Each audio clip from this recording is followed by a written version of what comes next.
Hello, friend. Thanks for joining me for another book chat. Today, let's spend a few minutes with David Copperfield by Charles Dickens.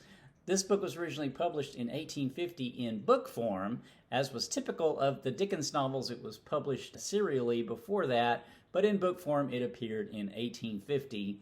I listened to an audio edition of this book read by Richard Armitage, which was just a delight. I loved it so much. I've been reading my way through the Dickens novels, or I should say rereading my way through the Dickens novels. I originally read all of them except for, I think I missed one, about 15 or 20 years ago. I have previously chatted on my channel the Pickwick Papers, Little Dorrit, and Our Mutual Friend, and I will link to those chats down below. So this is the fourth of the Dickens novels that I have reread and chatted here on my channel. So what is this about?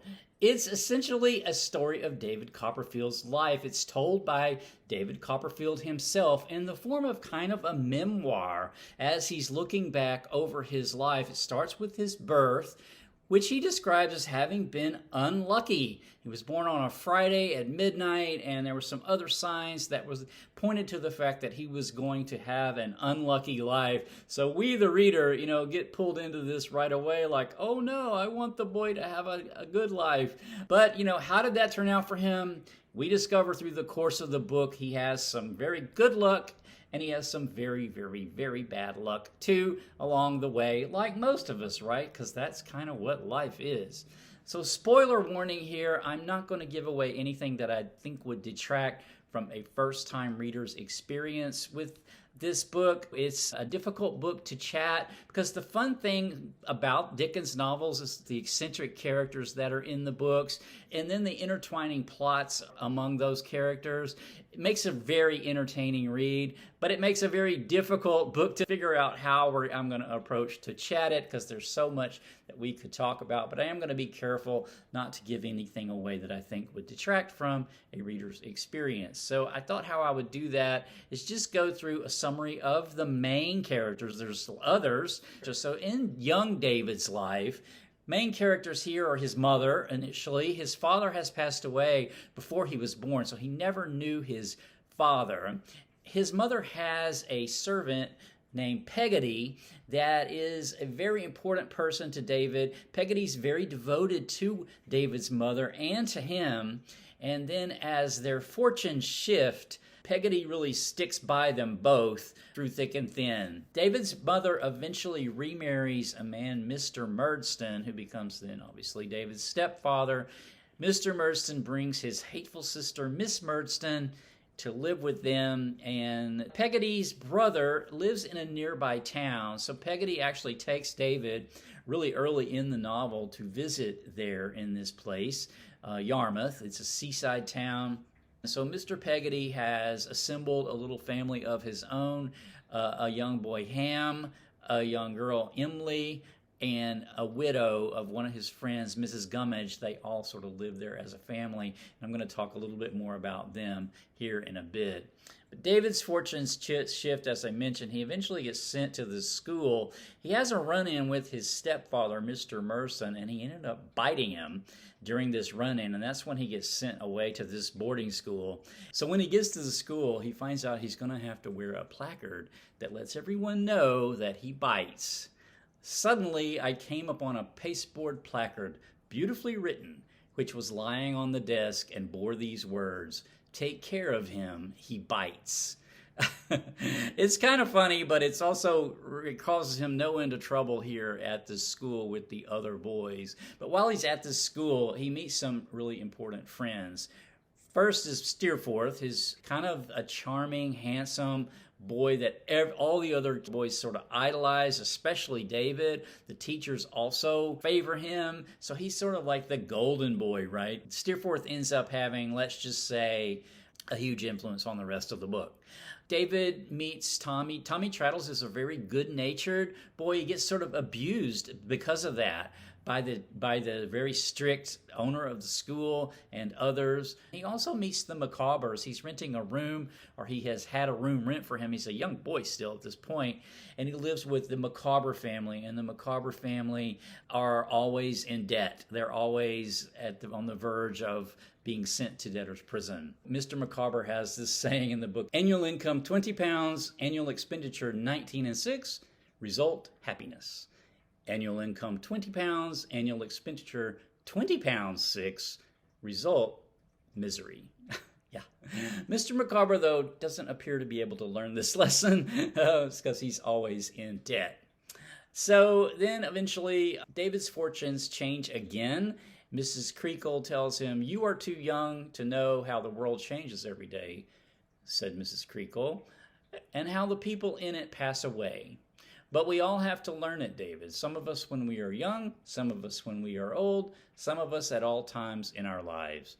So David's having to learn really early on the struggle of the changes that can befall us all in our lives. Eventually, though, his aunt, Betsy Trotwood, comes into his life. She is living with a man known as Mr. Dick. Mr. Dick is a man she has taken in.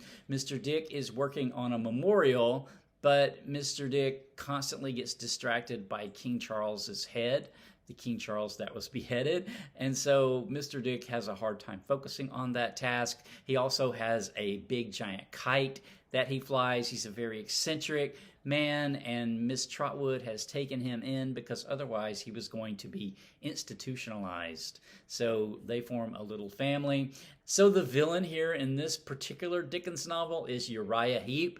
Uriah Heep is a man who presents himself to the world as extremely humble, but he's actually anything but. He's very ambitious and amoral. So some thoughts and themes that I took away from reading this book is the main one, I think, to me, was finding family or making family when you need to.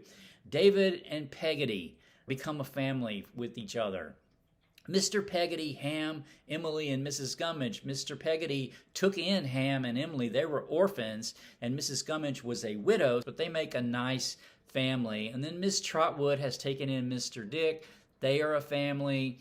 David and Traddles. So David and Traddles, Tommy Traddles becomes kind of like David's almost brother. Sometimes we have these friends that are so close to us that they actually become like a sibling to us.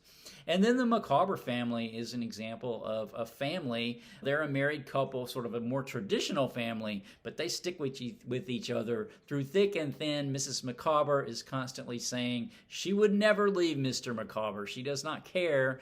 They're always poor. They're always broke and in debt.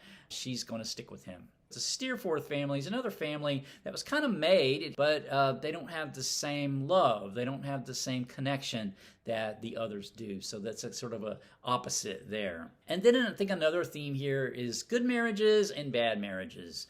There's a quote here from the book: "There can be no disparity in marriage like unsuitability of mind and purpose." And this reflects itself, I think, through the course of the book about people's marriages, right? So there's some examples of both good and bad marriages in the book, but they're good for different reasons and they're bad for different reasons. Mr. and Mrs. Macauber, again, another example of a good marriage, even though their financial life is a complete and total wreck.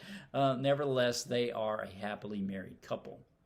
There's some examples around bad marriages that I'm not going to go into here, but the biggie here in the book is a false promise of a marriage that figures very prominently in the plot of the book, and so I won't discuss that here. You know, I think another theme here is how the fortunes of life changed for us at some point in life, or many times in many cases. Miss Trotwood tells David, "We must meet reverses boldly and not suffer them to frighten us, my dear. We must learn to act the play out. We must live misfortune down, Trot." She calls David Trotwood. Miss Trotwood's always changing people's names to what she wants them to be versus what they actually are. But yeah, we must meet reverses boldly. You know, we have to just accept the fact that things change. Fortunes change really for all of our characters through the course of the book, up and down and back down again and back up again sometimes. And so that's part of the fun of reading the book. But I think that is definitely one of the themes. And then finally, another theme, I think, is the good people of the world are not always who would seem to be the most obvious. Like, if someone is a humble, deferent person, doesn't necessarily mean they're a good person. If they're charming and beautiful, doesn't always mean they're a beautiful person, really, or a beautiful person inside. And this gets illustrated in the book for sure. Okay, finally, I think I'll close the chat with this advice from Betsy Trotwood. Never, said my aunt, be mean in anything. Never be false. Never be cruel. Avoid those 3 vices, Trot, and I can always be hopeful of you. I think that's some great advice, and I will leave the chat there with that. I enjoyed this book so much. It was so much fun to read again, and I am going to be reading more Charles Dickens in the future, so stay tuned for that. However, my next chat is going to be The Dawn of Everything, A New History of Humanity by David Graeber and David Wengrow. So I have finished this already, and I will have a chat on it coming up soon. Until next time, take care.